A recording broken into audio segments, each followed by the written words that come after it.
Hello, YouTubers, and welcome to the test.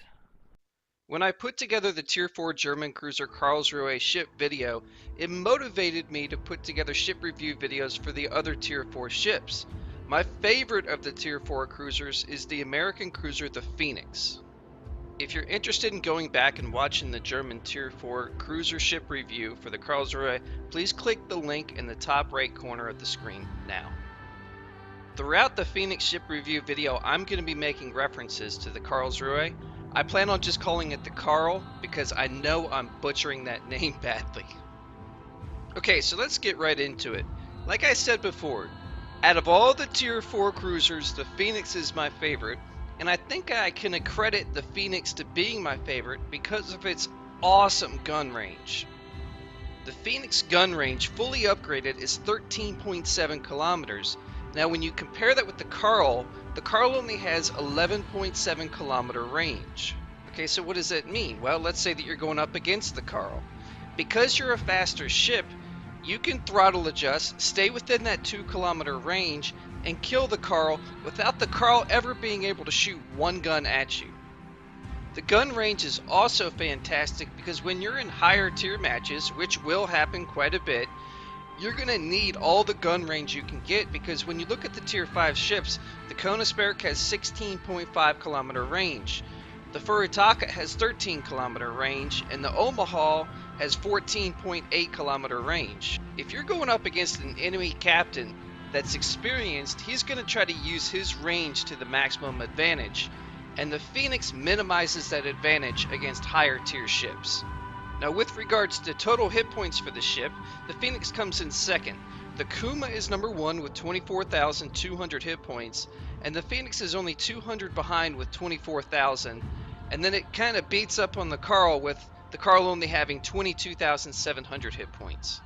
There are two major knocks on the Phoenix in my opinion, and one of them comes from the rate of fire. The Phoenix ranks the worst when compared to the Kuma and the Karl for rate of fire. The Phoenix shoots 8.6 rounds per minute, and that is not necessarily bad, but that's not necessarily good either because the Karl shoots 9.2 and the Kuma shoots 10 rounds per minute. Another reason why I like the Phoenix is because it's kind of middle of the road when it comes down to ammo selection.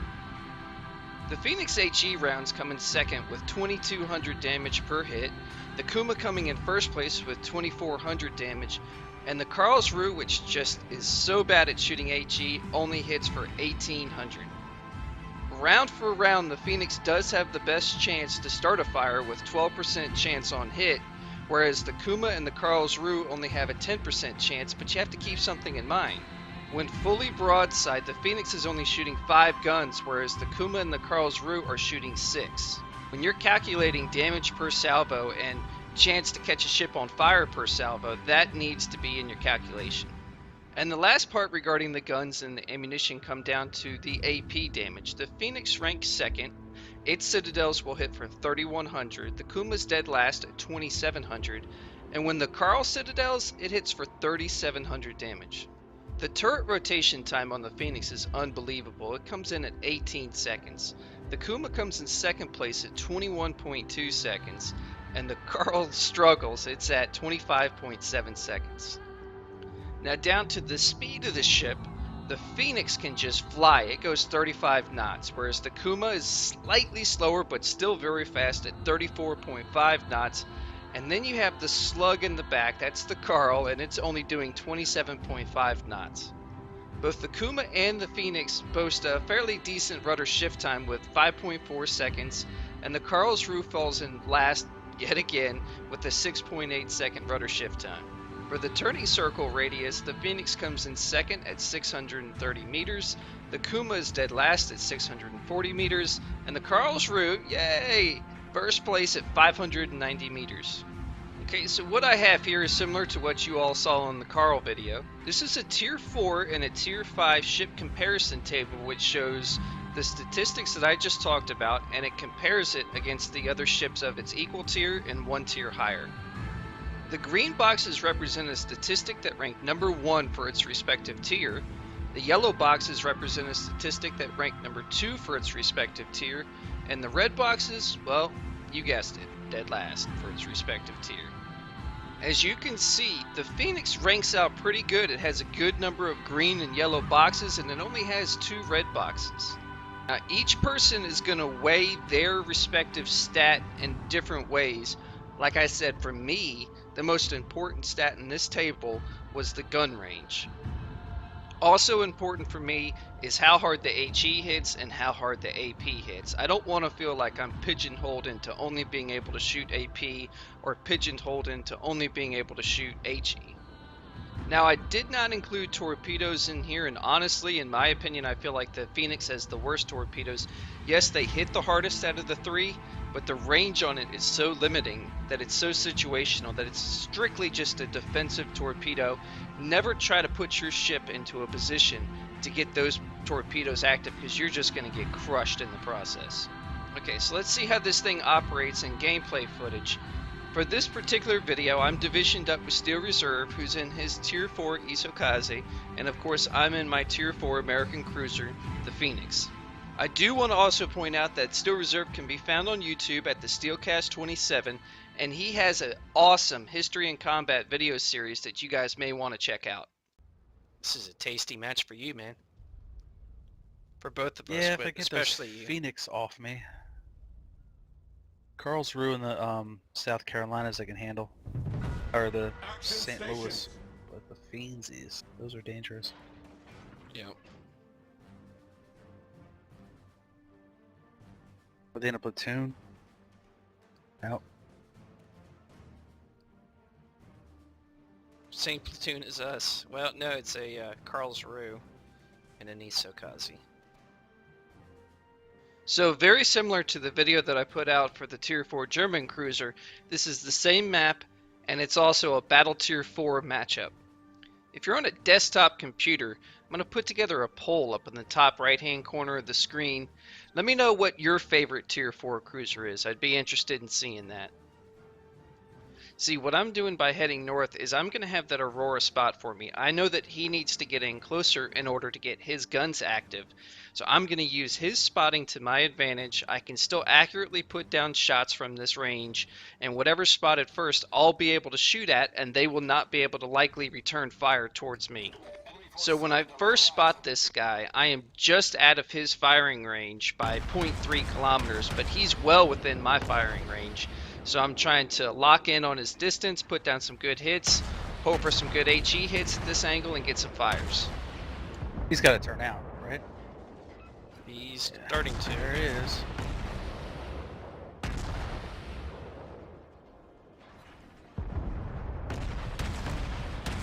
Really? Yeah, this guy's a knucklehead. He's not even shooting his guns either. So this guy is doing something really weird. He's barely moving, he's barely turning, and he's not returning fire.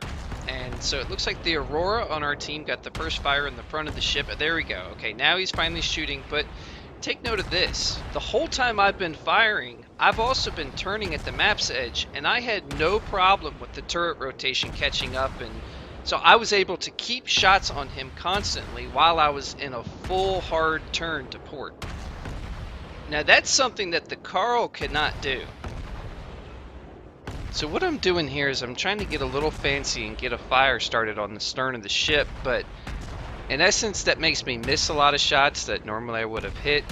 And then sometimes I'm overshooting, sometimes I was undershooting. It wasn't the best aiming on my part. But so here I go, I have a battleship now, and his smokestack is pretty vertical, which means that he's barely moving. So the goal here is going to be to get some fires, get him to use his repair kit, and then relight him up and burn him down. So there's the first fire. So far so good, things are going to plan. There's the second fire. Now I imagine that this guy is not going to keep that fire going for long with 2 going. Yep, he just put it out. Okay, so what I do here is I know that that guy is immune to fire right now. So what I do is I switch to a target in the middle, and now I'm trying to put some hits on this cruiser here. And I think that the battleship, when I'm doing that, pops me with a little bit of HE. I use my repair kit, and I'm back to it. But so now I'm in a good spot because this battleship cannot put out any fires for a long time. So any fire that I land right now is going to be a fire for the full duration. So this is now my number one priority. I want to get this guy cooked down as fast as possible.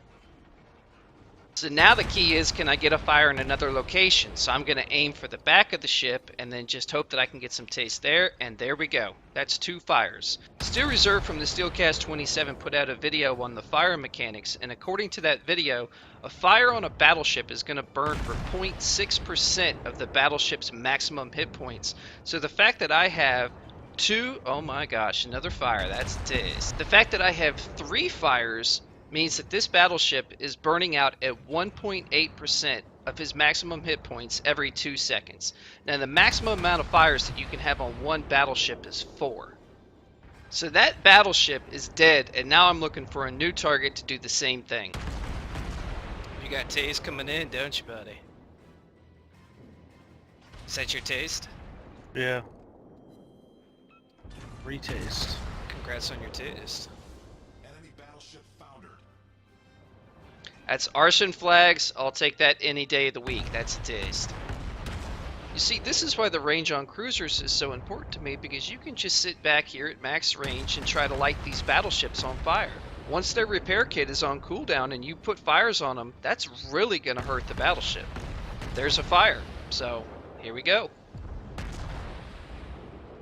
Now this fire is instantly put out, so now I know he used his repair kit. For the next 10 seconds he's immune, but then after that, it's free range for fire taste. Now what he does here is pretty smart. He's shooting me with 1 salvo, trying to make me think, okay, he's already fired, I can turn out. But what I'm trying to do here is just keep a small target for him, make myself tough to hit, and just hope that RNG makes it so his rounds don't land on me and crush me. There's a fire. Okay, so I think that he's done for a while shooting, so what I'm going to do is I'm going to turn my ship a little bit more horizontal and try to get all my guns into play to maximize my taste on him during his reload. But take note of what he's doing. He's turning his ship, so he's only going to have his back guns available to hit me. That's a mistake on his part. Ooh, and another fire taste. So there's one of the back gun turrets. This guy is hurting big time. And there's the second. So this guy cannot fire again for a while. His guns are either on reload or they're not facing in the right direction. And oh my word, there's another fire. So that's 3 out of 4 possible fires on this guy. He is melting. So now at this point, unless if I'm going to fish for that 4th fire, I'm just going to try to remain a tough target to hit and try to hit the superstructure of the battleship. His Laslazes is capping. I have to head back. Alright, well, yeah, okay. So I put in a lot of effort into that battleship and didn't get the kill, but everything balances out because I put in very little effort for this Phoenix right here, and I do get the kill. So it looks like the east is pretty much cleaned up, and now it's just a matter of either capping or heading back west to get more taste. At first my initial thought was get into the cap, but then I think we got this locked up, so I want to get some ship kills. Isokaze is around here, so don't drive in a straight line, Petey. Oh, he's running away.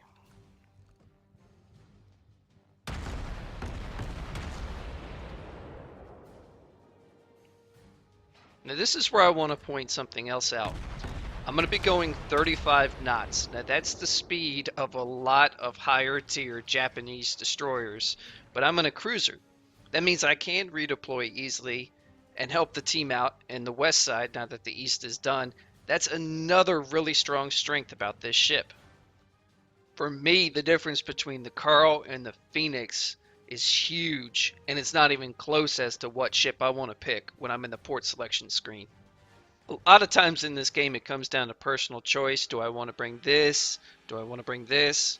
For me, at tier 4, it's either the Kuma or the Phoenix. The Carl, nah thanks. Oh man, here we go. This guy's engine's knocked out. I got some shots out, and I remember thinking, oh my gosh, these look good. I'm going to be proud of these shots, but then watch. No hits. I was going to be so pumped if I had just crushed that guy right there, but yeah, none of them hit. Oh, and there we go. That's the battleship spotted, and once again, this guy is not throttled up hardly at all. So I'm going to be putting these shots right on his nose and hoping that he doesn't pick up speed and outrun him. So here we go, full salvo. I'm heading right into him. I don't know if this is the best shot. He probably should have held his shots, but that's full front guns right there on me, and none of them landed, thankfully. And there's a fire right off the bat, so we all know this routine. He puts it out, and now he's susceptible to lots and lots of fire. So I hit him there, but he's still immune. What I'm desperately trying to do before I go behind this island is get one last fire, because I think that one's going to stick. Oh, a lot of the hits land, but no fires. Okay, so I'm coming around the island, and normally in a situation like this you could start thinking about torpedoes, but these only have 5.5 kilometer range, and this is why I just thought, you know, mentioning the torpedoes is not even really worth it. I put some really good rounds into the mountain there, and that mountain is not liking that. Got a new ISO Slazy. They have Isokazi, Isoslazy, and Isosleazy.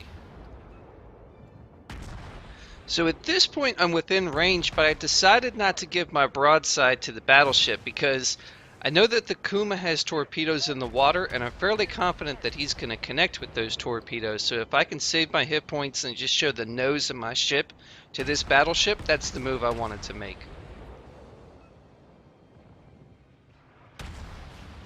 So the Phoenix, when it's angled in, it's not like you're going to bounce a shot, and he can shoot right through the front of your ship, and you can still be easily citadeled.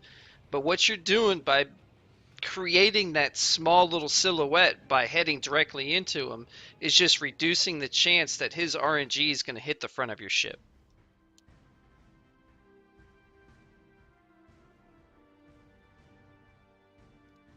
Torp taste. Nice, man. Did you get a lot of torp taste? 60 something thousand. Ooh, that's a taste, buddy. That's a taste. I hope that you all enjoyed the video. If you did like the video, please click the like button. And if you're interested in receiving updates as new videos are posted to the channel, please feel free to subscribe. I'm generally divisioned up with Steel Reserve. Steel Reserve has his own YouTube channel with a very unique series that I enjoy titled History in Combat. I definitely recommend stopping by his channel and checking those videos out. And as always, thanks for watching the test.